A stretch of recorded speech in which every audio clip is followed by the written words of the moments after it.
Cops, what were some cases you worked on that made you think that something supernatural was going on? I have been in law enforcement for nearly 6 years, and during my shifts, I have experienced a handful of strange supernatural occurrences.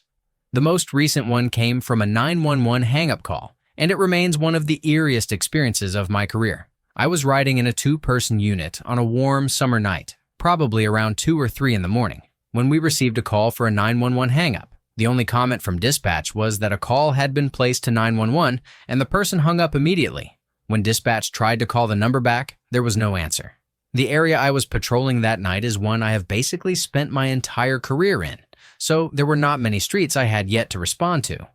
However, the address associated with this call, determined by GPS coordinates since the caller had hung up, was somewhere I had never been. I had driven past the road numerous times, but I had never actually received a call originating from it. We pulled up to an old dirt road, blocked by a metal chain across the entrance, with a weathered no trespassing sign hanging prominently. Since we needed to figure out what was happening, my partner and I continued on foot, walking up a long dirt and gravel path, probably around 100 yards in length. The worst part was that tall chain-link fences ran along both sides of the road, creating a narrow funnel. If someone had been waiting at the end with, say, an assault rifle, we would have had absolutely no cover. Thankfully, that did not happen. At the end of the road, 2 houses stood, one on either side. Initially, we assumed one of them was the source of the 911 hang-up call. As I shone my flashlight on one of the houses, I saw movement inside. Instantly, I thought, oh crap, people actually live back here. I had assumed the houses would be abandoned and empty.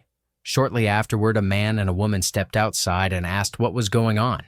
We explained that we had received a 911 hang-up call from 123 Main and asked if they had placed the call. The man said his address was 124 Main, and the house across the street was 125 Main, which he said was vacant. He proceeded to explain that 123 Main was further north, hidden in a thick patch of weeds and forest, completely overgrown. He added that the house was vacant, run down, and could only be reached on foot, probably a couple of football fields from his house. While we were walking and investigating, we received 2 more 911 hang-up calls from the same address, both with the same result. Before venturing further into the woods, we called for backup, and another 2-person unit eventually arrived. The 4 of us proceeded into the woods, 2 of us carrying assault rifles. We followed a barely beaten path, fighting through spiderwebs and low-hanging tree branches, until we reached our destination. The house looked like it had been lifted straight from a horror movie. It was run down, with a tree that had fallen through the center, now fused into the structure over the years. The house was nearly collapsing and entirely overgrown with greenery. Despite its ominous appearance, we pressed on, determined to investigate.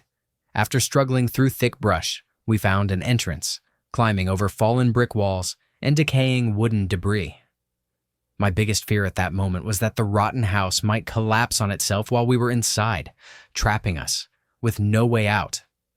We searched the entire house thoroughly, every room, every corner, leaving nothing unchecked. Feeling satisfied that there was no one inside, we climbed back out and began heading toward the original 2 houses. As we walked, dispatch radioed to report another 911 hang-up from the same address. This time, they were able to call back, and the person on the line sounded like a child playing on the phone. The 4 of us exchanged glances and decided we were done investigating. We had done everything we could and were not about to enter a potentially dangerous house based solely on what might have been a child's voice. We cleared the call, and no further hang-ups came in for the rest of the night. Fast forward approximately 6 months during a bitterly cold winter. Another 911 hang-up originated from the same address. This time, I was accompanied by 3 officers who had not been on the initial call. I recounted the story in detail, and all 3 were eager to see the house for themselves. With the cold having killed off much of the greenery, reaching the location was far easier than before. The 3 decided to enter the house, while I waited outside, having already experienced enough of its eerie atmosphere. They did not get far before realizing that the structure was on the verge of collapse. We left promptly, with no further calls from a child or any other strange activity that night. If I ever return to this location, I hope to capture a photograph of the house so that when I recount the story to others, they can understand just how messed up and unnerving the property is. Story 2. I was only a few months away from finishing field training when I received a call for a suspicious incident in the southwest zone of our jurisdiction. Dispatch advised that the caller had reported seeing a single light in the sky. At the time, I was only a few blocks north of the reported location and had heard what sounded like an electrical transformer blow just a few minutes before the call. Naturally, I assumed the caller had simply seen the flash that often accompanies these minor noisy electrical explosions, and I mentally prepared to explain it as such. While I was en route, dispatch further advised that the subject had made statements suggesting the light was, as they described, of the biblical variety, claiming it had made him feel warm. Great. For those unfamiliar, the relationship between law enforcement and individuals with mental illness can be incredibly complex. Interactions with mentally ill persons have increased drastically over the years and show no signs of slowing down, despite the implementation of crisis intervention training, which often helps but sometimes complicates the situation further. I requested records of any prior interactions with the subject, and dispatch relayed what one might expect. There were numerous calls reporting disturbances in his home, yet no actual incidents were ever confirmed. There were also reports of angels appearing in his bedroom and civil disturbances resulting from him talking to himself on train platforms. In short, it was the standard history of someone dealing with serious mental health challenges. There was also an officer safety alert. Fantastic. I assumed it was another transformer issue, nothing more. When I arrived on scene, I noticed a man standing calmly in the snow on the sidewalk. He wore a well-worn brown winter jacket, faded blue jeans, and, surprisingly, a pair of pristine white New Balance shoes. I remember thinking how impossibly clean the shoes appeared, despite the heavy wear along their outer edges, as if they had been carefully maintained for decades.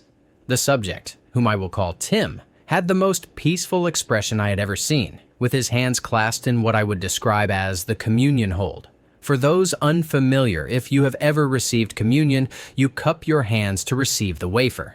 Tim's hands were held in exactly that position. He waved to me as I parked. I approached and introduced myself. "Hey sir, I'm Officer X. How are you feeling today?" Tim immediately began an impossibly long run-on sentence, the gist of which was him asking if I had seen the light and accepted God's angel into my life.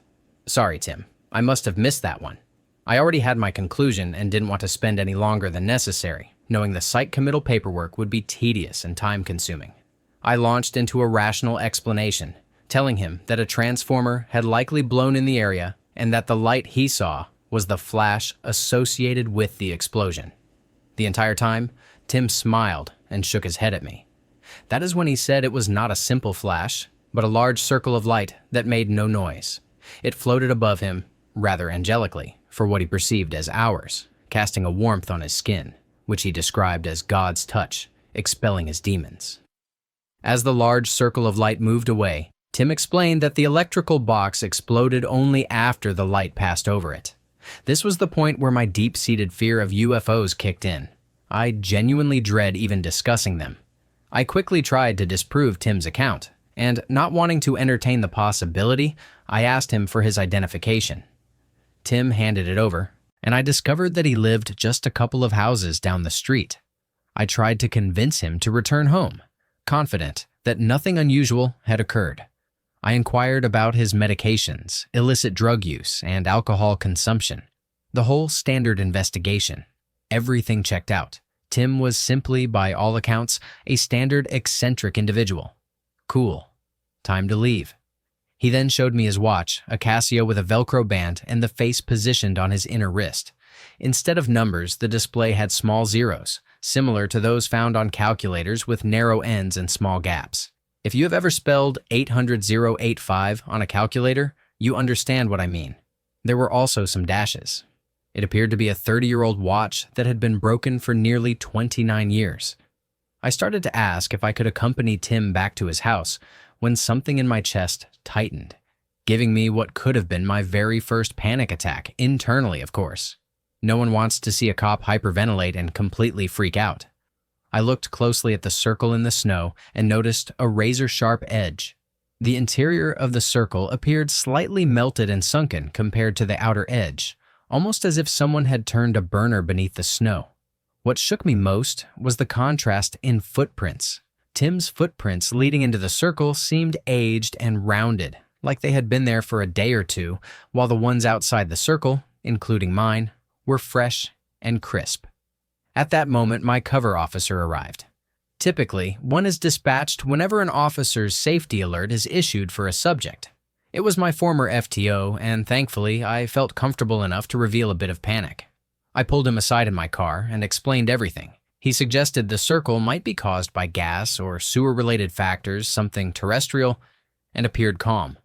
I wanted to believe him, but deep down, I was still unnerved. He walked Tim safely back to his house, ensuring no medical treatment was necessary, and the scene concluded. After returning to my car, I tried to clear the call on my laptop, but the MDT froze completely. Not unusual, but still irritating. I mic'd up and informed dispatch that I was 10-8, and after dealing with static issues, the connection finally went through. I took out my phone to call my FTO and explain how far down the rabbit hole I had gone before he arrived. Oddly, my phone had locked up on the keypad screen, requiring me to pull the battery to reset it. After the reset, I called my FTO and he simply told me to think of horses when you hear hoofbeats, not zebras. I felt a bit foolish and decided to keep the story private, as UFOs were not covered by department policy, and as a probationary officer, I could have been in real trouble. I avoided that street for a couple of months, trying desperately to forget the incident. Eventually, I received a call for a burglar alarm at a home on the cul-de-sac at the end of the same street. The homeowner mentioned the alarm had triggered only once before, and when I inquired about the timing, he revealed it had happened when he saw a large light glide over his house a few months prior. Crap. From that moment on, I never drove down that street alone at night. It remains one of 3 incidents in my career involving unexplained lights, with the other 2 taking place over Lake Michigan's shoreline. Story 3. I served in the Swiss military with the 18th/2nd Panzer Division. I racked my brain for quite a while, trying to remember if any unusual incidents had occurred during my service, and one finally came to mind. It was during one of my repetition courses, which is a refresher training that soldiers must attend yearly. You can either do a full-year program or a shorter refresher course for a few weeks, but you must return every year for a month for the refresher. This particular incident happened around 3 or 4 years ago, if memory serves me right. As a tanker, we follow a 3-year rotation between 2 different training spots. One location is in Bure for 2 consecutive years for the pilots to drive on a large terrain, and the other is in Hinterrhein for us loaders and shooters to practice our firing techniques with the tanks. During this particular year, I was stationed in the Hinterrhein Valley. If you're curious, you can Google map it as Hinterrhein Schießplatz to get an idea of the valley layout and its elongated shooting range. The valley itself is long, flanked by mountains on both sides, with targets at the far end, roughly 4 kilometers from the entrance. At the entrance to the area, there's a covered hangar where we leave the tanks overnight after servicing them. It was one of the weekends when my company was assigned to guard duty, and as usual, I was assigned the night shift from 2 a.m. to 6 a.m., following a 2-hour rotation schedule. For those unfamiliar with the concept, it means 2 hours at the guard booth, 2 hours on sidelines but alert, then 2 hours of car patrol and repeating the cycle. I was stationed with my colleague Pitch, first letters of his family name, full name irrelevant, at the guard booth. During the winter months, it was quite chilly to remain outside for long, so we mostly stayed inside, occasionally taking walks around the post and checking in with the base over the radio for routine updates. Since it was nighttime, we were issued NVGs, night vision goggles, because the valley is large and unlit, making them essential for foot patrols. While my colleagues stayed inside keeping warm, I took advantage of my Russian heritage and braved the cold outside for a smoke and a quick scan of the area. With my personal resistance to freezing temperatures, I moved down the path towards the targets, smoking while keeping my eyes peeled, using either the flashlight or NVGs to inspect the area. Eventually, I returned to the guard booth, circled the road, and headed into the hangar. Yes, the hangar. The one filled with a dozen 60-ton war machines, and nothing else except a few brooms and dust cloths. To paint a better picture, the hangar is mostly straight but slightly curved, with parked tanks leaving about a 1-meter gap between each. and a larger 3 to 4 meter gap on the left flank for passage. I was feeling confident, perhaps too cocky. I mean, it's Switzerland. We had parked and serviced the tanks just 4 hours earlier. What could go wrong, right? Wrong. I am very familiar with the sounds these machines make. I can distinguish the sound of a falling tool, the air vents cycling gases, and the dead silence of a hangar at night when nothing is operating. Yet I also know the unsettling feeling of dead air, when something feels off, and dread creeps up your spine. That night, as I walked past the furthest door into the hangar and made my way slowly towards where we had parked the tanks for the night, that dead air hit me like a wall. It felt wrong in a way I can't fully explain. I am not going to claim shadow people or peripheral visions. Thankfully, I've never experienced that. However, upon reaching the first row of tanks, I distinctly heard noises. Tools, to be precise. A click here, a bolt drop there. I initially assumed it was normal, perhaps a technician working late or someone retrieving their phone from a crew compartment. Tanks occasionally break down, so it made a certain sense. I called out, shining my flashlight around to alert whoever it was of my presence. Of course, silence. Nothing. The curve of the hangar obstructed my direct view of the far end. So, what's a soldier to do but climb one of the tanks and put on NVGs for a clearer overview? I did exactly that, scanning over the turrets, down the entire column. Again, nothing. No open hatches, no scattered tools, complete silence. Then, as if mocking logic, the noises started again. Wrenches, unbolted armored skirts swinging, and turret hatch locking lugs moving. The sounds seemed to come from further down the line, away from me. I crept carefully from tank to tank, NVGs slightly distorting depth perception, trying not to break my neck while tracking the source. Still nothing visible. The dread thickened, not from fear per se, but from the impossible scenario of hearing things that logically shouldn't exist. Eventually, I exited the hangar through the opposite door after checking every corner, side room, and underneath the tanks, returning to my colleague at the booth. I recounted the story. He laughed it off, but refused to inspect the hangar himself afterwards. It may seem lackluster to some, but it stuck with me because of how familiar I am with every sound these machines make. After 5 months of shooting, loading, cleaning, and servicing them, you internalize the tiniest noises and irregularities. This was a unique, inexplicable event I never reported, formally to superiors, but it remains vivid in memory. On a graveyard shift guarding a tank hangar and firing range during my Army service, the supposed all clear inside the hangar felt far from certain. Strange, impossible mechanical noises echoed through the space, and by the time I stepped outside, I was convinced that at least one of the tanks was haunted or possessed by a restless ghost mechanic. Story 4. My house has motion-detecting lights on each corner, all facing away from the house. When something triggers the lights, they stay on for approximately 2 minutes before turning off automatically. I had just returned home from work around 1 a.m., and my 3 dogs greeted me at the front door. Usually, they jump all over me, showering me with affection and excitement, but this time, they seemed spooked, almost as if they had done something they were not supposed to and were afraid I would notice. Their behavior immediately made me uneasy, but I tried to shake it off.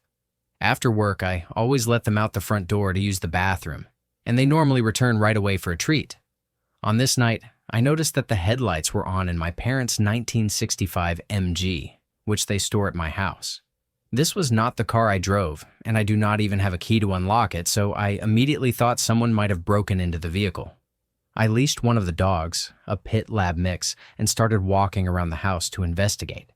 As I made my way around, each motion-detecting light turned on as expected when I passed it. I retraced my steps back around the house, and the lights again turned on one after another in the usual pattern. Despite this, I saw and heard nothing unusual during my perimeter check, which made the situation even more unnerving. We eventually got back inside, cleaned up, and crawled into bed. My basset hound was the only one who sleeps on my bed, while the other 2 dogs stay in their own beds near the back door, which leads to the porch and fenced side yard.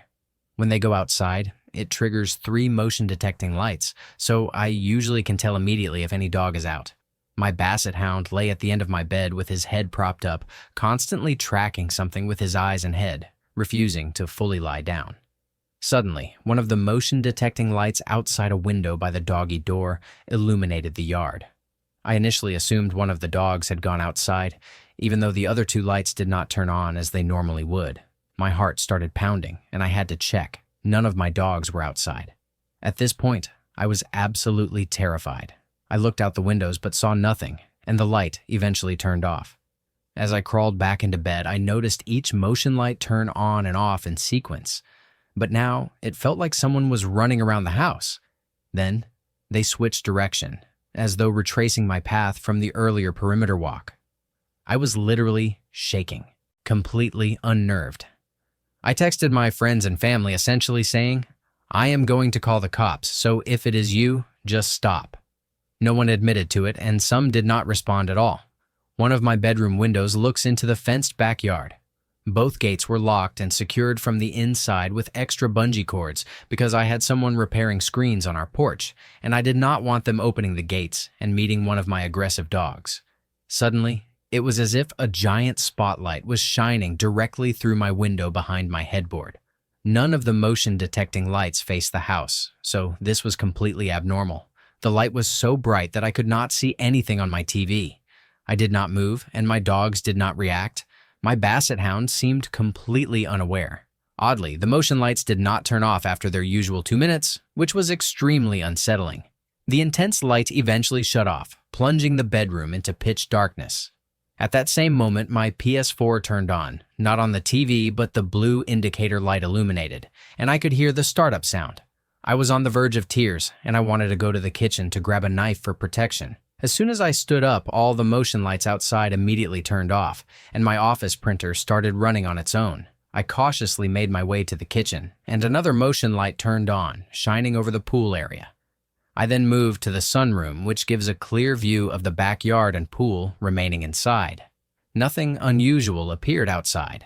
Returning to the house, I heard Alexa in the sunroom say something about being unable to play a song and needing to set up a Pandora account. I rushed to the knife drawer and inexplicably found 3 dead monarch butterflies inside. I have no idea how they got there. It could have been a coincidence, but the timing was extremely disturbing.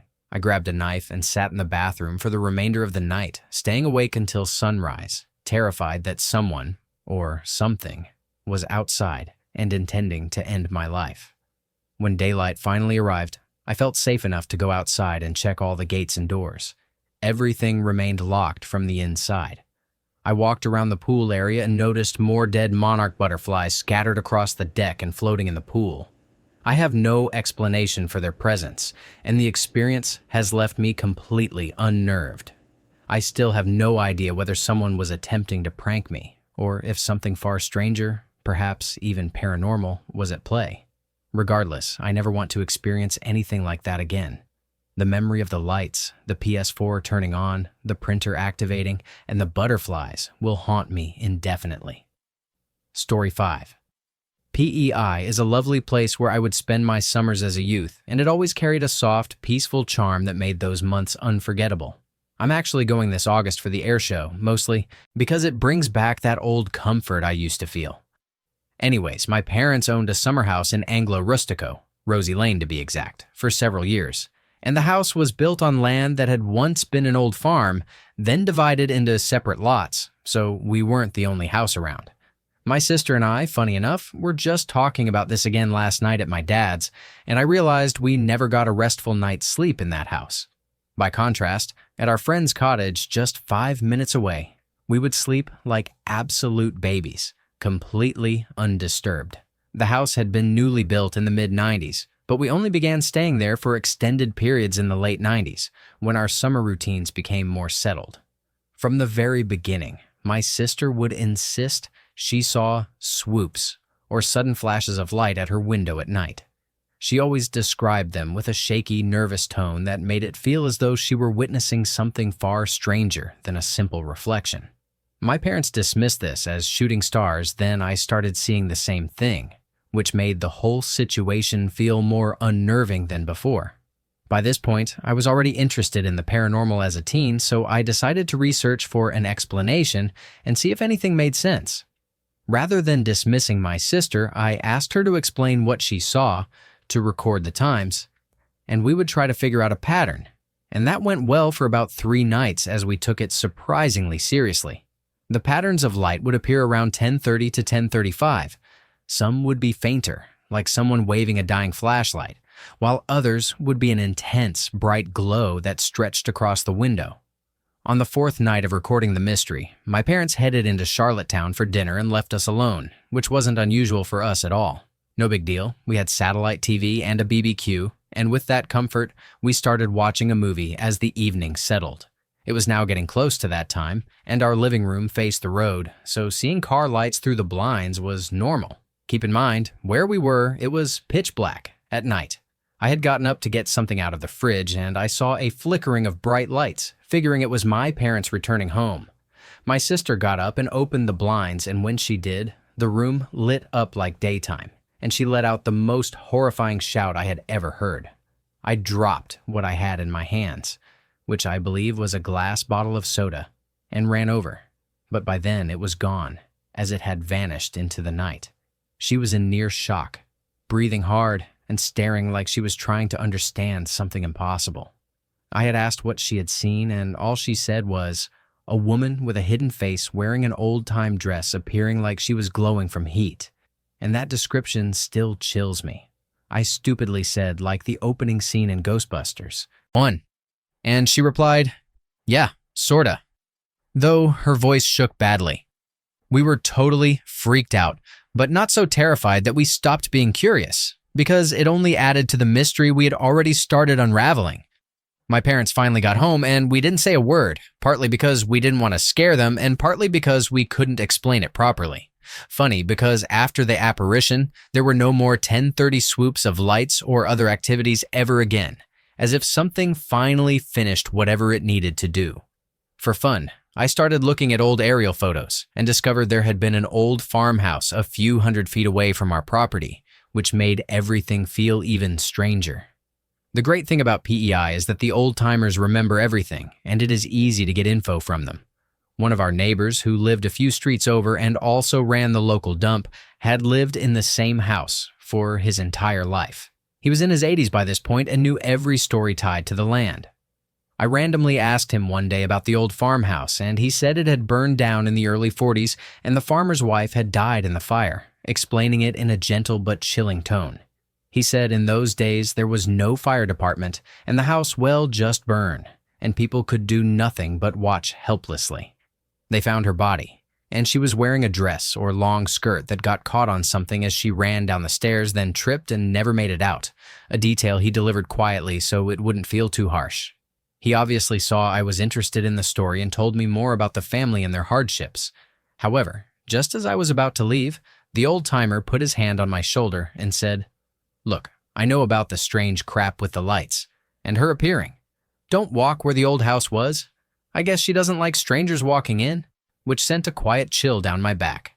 Trust me, it sounded more like advice than a warning. I had told my sister about the conversation I had with Mr. Blanchard. Then I asked if she had walked where the old house was, and she said yes, but didn't know, as that area was just a slight depression in the ground after our property ended. She took me to the edge of the spot, and sure enough, there was a slight depression with a different color of grass, standing out like a subtle mark of history. She said sorry for walking in when she wasn't welcome, her voice soft, like she genuinely meant it. A couple of days later, I was walking on our land, which was all manicured and just cut, and I found a random rusty horseshoe lying in the freshly cut grass, which was super strange considering no one had reason to place it there. I hung it up on our flagpole almost like a protective charm without saying it out loud. A couple of years later, my dad tried to purchase that land, but the owner's family always refused to sell it. We owned the lot in back of us, and the one to the right of that one if you faced north, creating a property shape like an upside-down L. My parents ended up selling the house and property in 2010. Once my sister and I started getting further in our careers, we stopped going, and my parents stopped spending entire summers in PEI since life kept getting busier. They didn't go up for 2 years, and I still remember the first time we went in 1990, crossing over on a ferry, vacation land, then seeing the bridge getting built like a massive spine across the water. PEI is a lovely but funny little place, filled with quiet stories and lingering old memories. Now I know why my parents loved going there, because it was a complete and pleasant getaway from hectic city life. Maybe one day I will tell the tales of lights out on the water that weren't fishing boats, or the red object that came out of a field, or the other unexplained phenomenon in daylight, such as the man wearing a tweed suit sitting on an old gravestone, which stayed in my mind for years afterward. Story 6. I was an EMT for a while, and during that time I encountered some downright surreal situations. One day, we received a call about someone riding their bike at breakneck speed who collided headfirst with a car while not wearing a helmet. We responded immediately, sirens and all. Despite the fact that it was broad daylight and we were in the middle of suburbia on a Saturday, not a single person had come to check on the poor man. The streets were empty, which was extremely unusual. Normally, a violent accident like this would attract a massive crowd instantly. When we arrived, his skull was severely damaged and he was unresponsive. It was the worst head injury I had ever seen in my time as an EMT. We quickly assessed him and determined that he had a major skull fracture, a severe concussion, and was bleeding profusely. He was also missing teeth and had a minor road rash, but fortunately he wasn't missing much skin. To give you an idea of how dire it was, this was the type of injury that most people do not survive. And if you did survive, you would likely end up with permanent severe disabilities. Normally, we would have moved him off the road, but with a head and neck injury, moving him prematurely is extremely dangerous. My partner, who was also training me since I was still fairly new, crouched down to check his pulse while I began unloading our gear. He felt a pulse for several tense moments, then stood up and opened his mouth to say something. Suddenly, the man leapt upright. He did not use his arms to push himself up. He just freaking jumped to his feet instantly. The movement startled both of us completely. He looked at us, smiled, and attempted to grab his bike. We tried to stop him, but we didn't want to wrestle him to the ground, given his critical condition. He slipped away from our grasp and bolted into the nearby woods without his bike. My partner was in total disbelief, staring at the spot where the man had disappeared, mouth agape. Then he turned to me and muttered, "He had no friggin' pulse, man." I asked if he was certain, and he swore up and down that the biker was clinically dead when we arrived. We immediately contacted the authorities for assistance, and they dispatched a search and rescue team into the forest. I do not know if they found him or not, because EMTs typically do not receive follow-up information once a patient is turned over to professionals.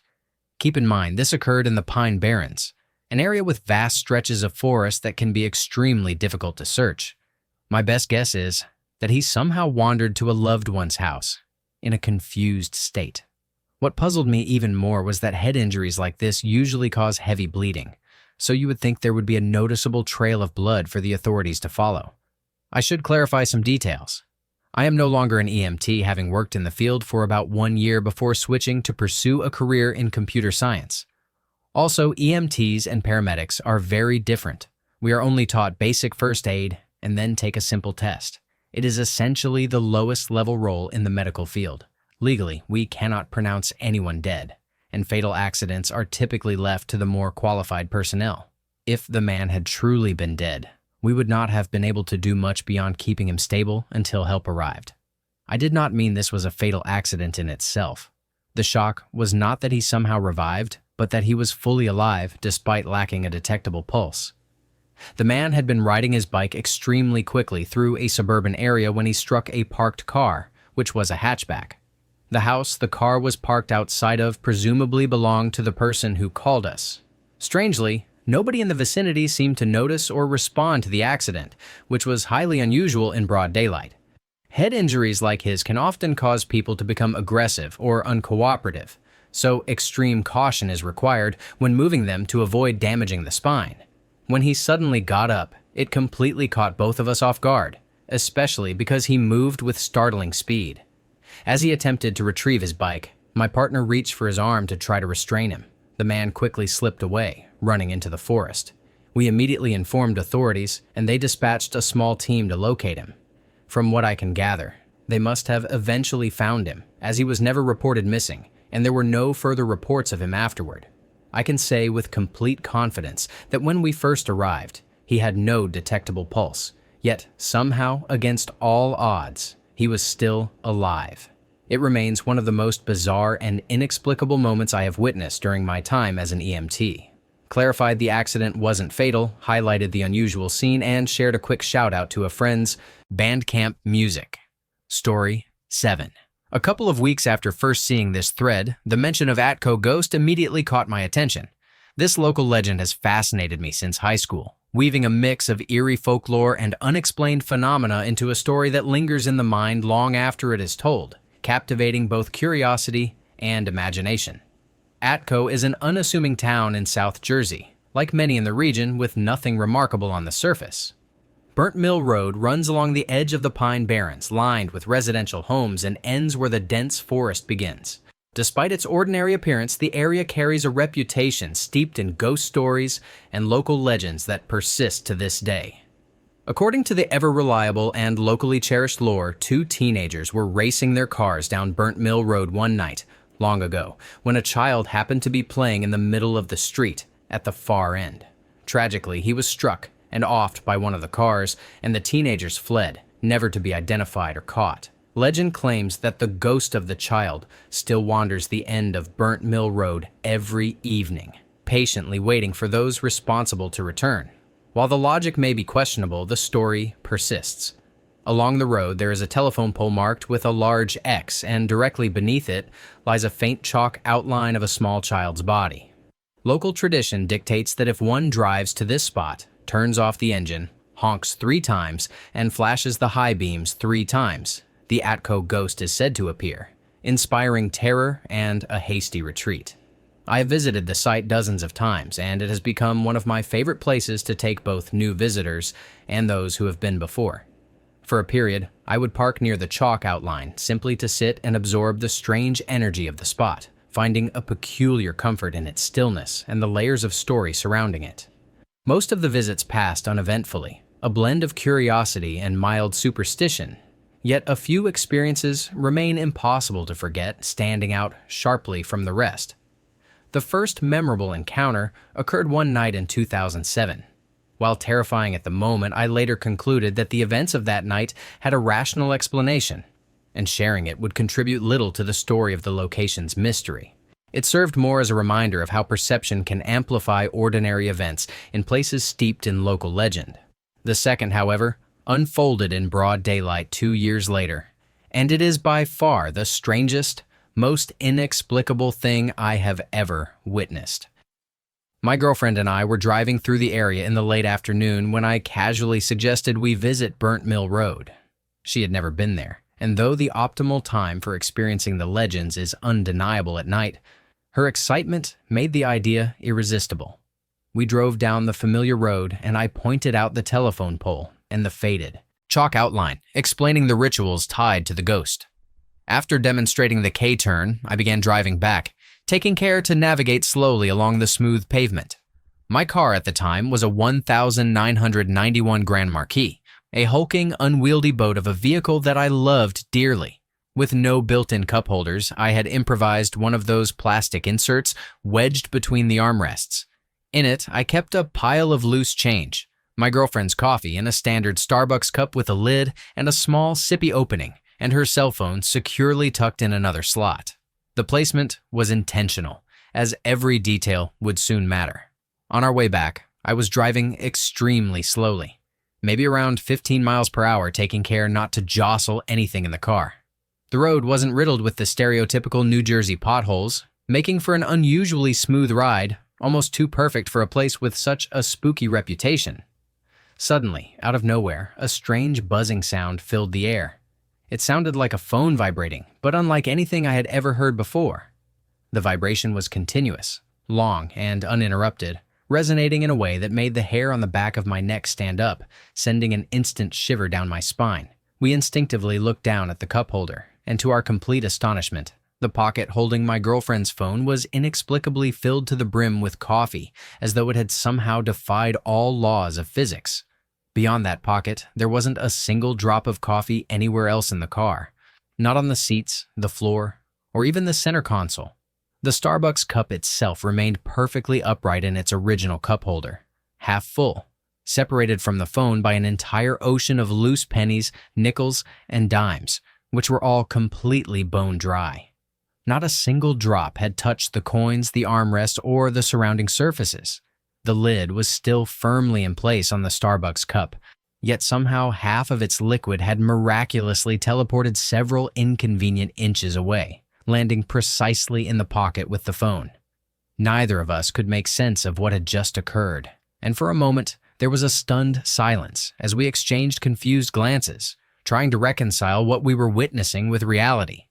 I have replayed that moment in my mind hundreds of times since then, turning every possible scenario over, analyzing each variable, and still, I cannot for the life of me figure out how it could have happened. We were driving very slowly. The road was smooth. We hit no bumps. The cup holder was securely fastened between two gloriously comfortable maroon armrests. There is simply no rational way the coffee could have moved out of the snug fit pocket, tilted perfectly across the pile of loose coins, and positioned with the sippy hole directly above the other pocket, poured half of its contents onto the phone, only to then return to its original position without spilling a single drop anywhere else. What made the incident even more unsettling, beyond the sheer impossibility of it, is that it wasn't the dramatic or chaotic sort of paranormal activity you might expect at a haunted location. Instead, it was subtle, precise, and eerily deliberate, almost as if the Atco ghost itself had intervened with quiet mischief, leaving a clear, unmistakable message. "Please stop coming here, dude." The moment lingered in the car long after we drove away, leaving a strange combination of awe, disbelief, and respect for the unseen forces that may inhabit that road. Story 8. When we checked in, the staff shared stories about the ghosts said to haunt the place. Interestingly, they were all pre-Civil War spirits described as friendly, though I later heard whispers of a more malevolent ghost, reportedly a Civil War soldier who was less welcoming. There was Mary, a midwife who supposedly liked to tuck guests in at night, and a mischievous little boy named Jeremy who wandered the halls playing pranks. We received our room keys and went up to the assigned room that afternoon. The moment I sat on the bed, an immediate sense of unease washed over me, filling me with apprehension and discomfort. My husband mentioned he needed to run to the car to grab our bags, and I felt anxious even being alone for a few short minutes. Despite this, I brushed off the unease and tried to focus on enjoying our 3-day weekend in Gettysburg. To provide context regarding the setting and overall atmosphere, it was February, so the battlefields were entirely covered in snow, and the air was bitterly cold throughout our stay. Darkness fell unusually early, casting long, eerie shadows across the landscape. Yet, ironically, our room was uncomfortably hot, almost stifling. The space was small, and the radiator worked far too efficiently, forcing us to push the quilt down to our feet and rely solely on the sheet and blanket. At that stage of life, pre-children, I could typically sleep through almost anything. Noise, temperature, and movement rarely woke me. On the first night, I woke at exactly 3 in the morning. The room was so dark I couldn't even tell whether my eyes were open or closed. The stifling heat drove me to reach for the comforter, only to find it neatly and tightly tucked up to my chin, despite our having pushed it to our feet. I nudged my husband to alert him, but he simply grunted and went back to sleep. Oddly, the experience felt genuinely frightening, even though it was minor in scale. Forcing myself back to sleep, I awoke at the same time the following night, finding the comforter once again pulled up to my chest. On the third night, I wedged the comforter between the footboard and mattress, and this time, the phenomenon did not occur. Strangely, I never checked the clock, yet I was certain it was 3 a.m., a detail that still puzzles me in hindsight. On our second day, we spent hours exploring the snowy battlefields, absorbing the history and desolate winter atmosphere.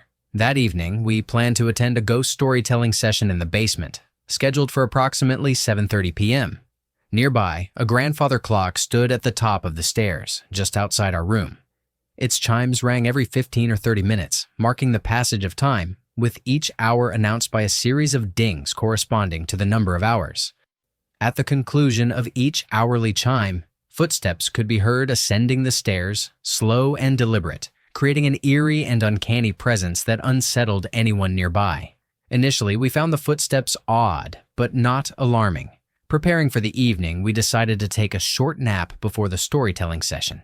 Lying on the bed in pitch darkness, thanks to February's long nights, we closed our eyes. When the 7 p.m. chime rang 7 times, the familiar footsteps ascended the stairs, but this time they did not stop at the top. Instead, they continued toward our room, the floor creaking under the invisible weight of each step. The sound of approach toward the foot of the bed was almost hypnotic, drawing an anxious attention we could not ignore. My husband turned on the light, halting the sound temporarily, but once off, the footsteps resumed, creeping once more to the bed's edge. The pattern repeated 4 or 5 times, each time heightening our tension and unease. Exhausted, we decided to ignore it, hoping to nap before the basement event, but the footsteps persisted relentlessly. Then, suddenly, something slammed into our bed with undeniable force. Shocked into silence, neither of us spoke. After what felt like an eternity, I cautiously asked, "Was that you?" My husband replied emphatically, "No, turn on the light." Terrified, I admitted I could not. Eventually, he rose and flicked the light on, discovering that the covers had tightened exactly where the impact occurred, confirming an inexplicable and truly frightening event. On the final day, we traveled to York to visit a friend. Upon returning to the room, opening the door released a sudden mass of wind that swept directly over our heads, moving our hair as if brushed by an unseen presence. Initially, it seemed logical to assume this was caused by the room being closed all day and the heater operating at full blast. However, the airflow was strangely localized, passing only over us rather than filling the doorway as one might expect, leaving an unexplainable and lingering sense of the paranormal in the space. That concludes the experience. Visiting the battlefields at dusk is recommended, especially if exploring the CD-guided tours, which allow driving through the historic grounds as the shadows grow long. Returning to the Farnsworth house a year later, we stayed in a different room. Though this room was advertised as haunted, it did not elicit fear. Later research revealed it was a newer addition, not part of the original building, and therefore not haunted. For those seeking an authentic experience, staying in the original structure, preferably the Sweeney Room, is strongly advised to fully engage with the historical and spectral atmosphere. Story 9.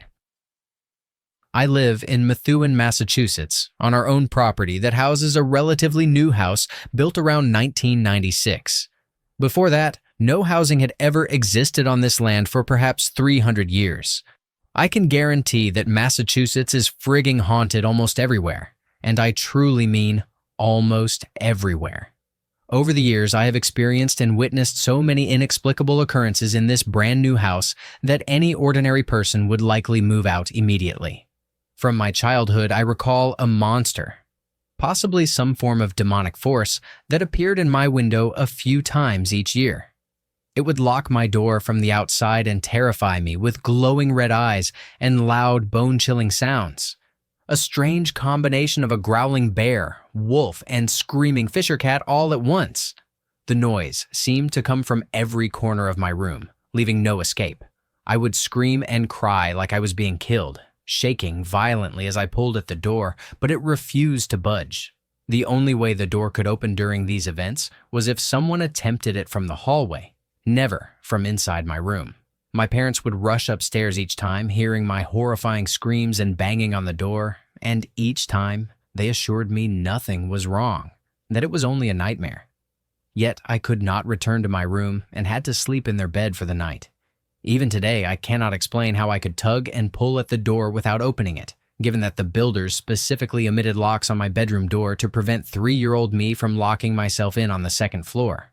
Fast forward to about a year ago. I was preparing food in the kitchen, heating a pizza in the oven, when I suddenly felt an intense wave of unease. Goosebumps covered my arms as if something unseen was watching me from over my shoulder. Turning quickly, I clearly saw a shadow in the shape of a person, visible in an instant. This was mid-afternoon on an overcast day, and the kitchen was normally bright, so no freaking shadow could explain what I saw. I remained silent, trying to shake off the goosebumps, and turned back to face the oven, attempting to focus on preparing the pizza. That's when I saw the frigging jar of tomato sauce begin unscrewing its own lid and pop neatly to the side, exactly as I had seen my mother do dozens of times. Yet there was absolutely nothing near it, nothing touching it, and no logical explanation for what was happening. The jar had simply opened itself, as if some unseen presence wanted to make itself known in the most startling way possible. I let out a scream louder than anything I had ever imagined, a pure mixture of shock, disbelief, and genuine terror, echoing through the kitchen and leaving me frozen in place. Neighbor even called to check if I was okay. I tried everything to replicate the phenomenon, including placing the jar in the oven to test if heat caused the lid to pop, but nothing, absolutely nothing, could reproduce it. I searched endlessly online for scientific explanations for jars opening spontaneously, but every attempt came up empty. The incident left me shaken and perplexed. Later that day, I called my mother, begging her to come home early because I was too frightened to remain alone in the house. My mother, Lisa, shared a similar experience in confidence. After I described the jar incident, she paused and asked if I had seen any unexplainable shadows around the same time. When I said yes, I could feel the hair on her arms stand up through the phone. She recounted an event from a month prior. While bringing laundry upstairs to her room, she saw a shadow of a person move across the room. Normally, she would not have been startled, as growing up in Massachusetts, one becomes accustomed to shadow people and strange occurrences. However, the shadow then floated toward her treadmill, knocking both cup holders and all their contents, including a notepad, pens, and headphones, straight onto the floor, entirely unassisted. She reassured me not to panic, explaining that she had witnessed similar unexplained occurrences over the years, noting that these entities do not appear to be harmful. Instead, she described them as existing between dimensions, sometimes becoming disoriented about which plane they occupy. On a personal note, I have a twin who died early in the womb, a girl with Down syndrome, and I often wonder if it is my twin keeping watch over me. As for the demonic presence that haunted me during childhood, I still have freaking no idea. The house continues to challenge rational explanation, making life in Massachusetts both fascinating and unsettling. Story 10. I work graveyard shifts as an unarmed security guard, and although I jokingly call myself Officer Rent-A-Cop, I take my duties seriously. I have held the same post for nearly 1 year, becoming familiar with every corner of the property, each creaking floorboard, and subtle nighttime sounds.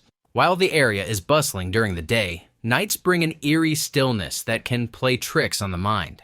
With a police station directly across the street, my presence primarily satisfies insurance requirements and deters anyone bold enough to attempt stealing construction materials, a scenario I have encountered only once. The main project is an office building with an attached multi-level parking structure still under construction, looming over the surrounding lot like a skeletal frame. The back of the property sits behind a tall concrete wall, beyond which a busy highway runs parallel, its constant hum blending into the distant city noises. At night, the shadows cast by the building stretch unnaturally long, and the occasional reflection of passing headlights makes shapes move in ways the mind wants to explain but can't fully account for, giving the lot a surreal, almost cinematic quality. One night, maybe a week or two after Thanksgiving, I sat in my car, fully engrossed in an especially long session of Plague Inc., a game in which I repeatedly ended all of Earth's inhabitants through creatively exaggerated and grotesque methods.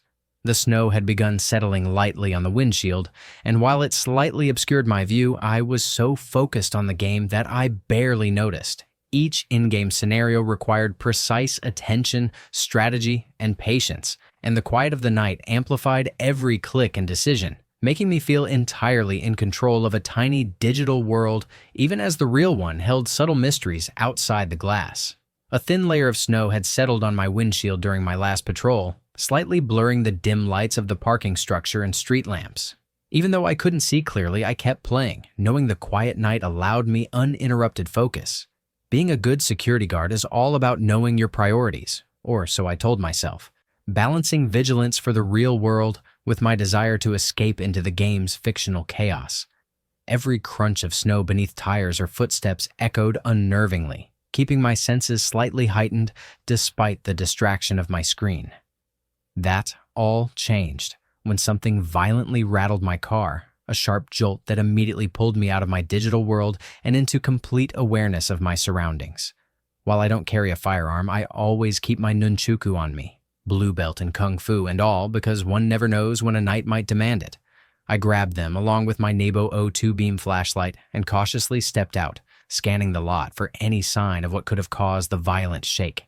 Every shadow seemed amplified, every building edge a potential hiding spot, and the biting cold made me hyper-aware of my own movement. I immediately assumed my field supervisor was attempting to startle me, as he occasionally tried to sneak up on guards with little success, though humor was never his strong suit. Yet no one was visible anywhere around the property. Fresh snow covered the ground in an even, unbroken layer, leaving no footprints or tire tracks besides my own. I began to consider environmental explanations, a branch of logic desperately trying to make sense of the seemingly impossible.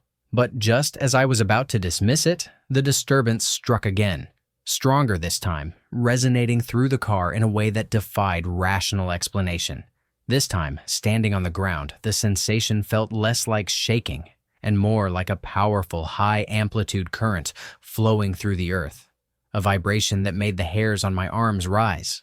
Fully alert, I immediately switched to the emergency scanner app on my phone to check for any reports of earthquakes, explosions, or accidents nearby.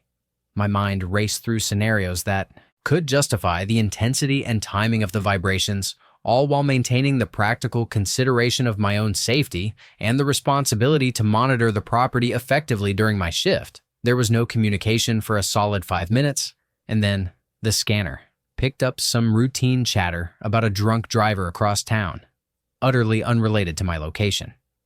I felt increasingly unsettled, the quiet and emptiness of the night amplifying my unease. Rather than return to the safety of my car, I opted to start my next patrol early, reasoning that walking the lot myself might provide both reassurance and perspective. I knew the site was probably fine, but being proactive in this instance seemed wise and necessary. I began inspecting the parking structure. Only one entrance was accessible where my car was parked, but the cold night made squatters a possibility even if unlikely. Every step echoed against the concrete, each shadow twisting and stretching in ways that suggested figures moving just beyond the corners of vision. Despite the frigid temperature and long night ahead, I pressed on, determined to maintain control of the situation and my own nerves. Nothing appeared out of place, yet the sense of being watched lingered. I still had one earbud in to monitor scanner traffic. A domestic disturbance call came through, then silence again, emphasizing the night's solitude and heightening my alertness. Then, without warning, the rumbling returned, stronger, and I felt the structure itself seemingly wobble beneath me. Checking the last corner, I decided it was safest to retreat, anticipating a potential collapse even though rationally, I knew the building was stable. As I left the garage, something in my peripheral vision drew my attention upward. On the roof, 2 security lights glowed, yet one was partially blocked by construction equipment, casting jagged shadows. I saw what appeared to be the silhouette of a man standing atop the building, and though I tried to rationalize it as a trick of light or a pile of lumber, the outline was unnervingly human in shape. By this point, my paranoia was reaching its peak, a factor I carefully considered while assessing the situation, though it offered no comfort whatsoever. I retrieved my binoculars from the car, confident they would reveal the silhouette to be nothing more than a trick of the eye, mere heightened pareidolia and a stack of 2x4s. Returning to the car nearly made me lose my crap. There was an impression across the hood in the snow, as though someone had lain down, and 2 melted handprints marked the windshield, perfectly placed. No footprints, no additional tracks, nothing that could explain the marks except my own. The sensation of intrusion was immediate and visceral, sending a shiver down my spine despite the cold air and distance from the silhouette above. I pulled out my phone, unsure of what I intended to do, and found it powered off, battery completely drained. Moments earlier, it had been plugged in and charged to over 90%, yet now it was lifeless. A tangible confirmation that something inexplicable had occurred. Feeling the rumble once again, I quickly got into my car after checking the back seat thoroughly and drove to the far end of the site, reasoning that if squatters were responsible, they would be visible. Supervisors and foremen never mentioned anything, and when I asked another guard if he had experienced unusual activity, he merely shrugged. I still have no explanation for what happened that night, and thinking back, the combination of subtle environmental anomalies, impossible physical traces, and the silhouetted figure creates a memory that is equally frightening, surreal, and unexplainable to this day. Thank you for watching. If you enjoyed this video, be sure to give it a thumbs up, subscribe, and hit the bell icon so you never miss an update.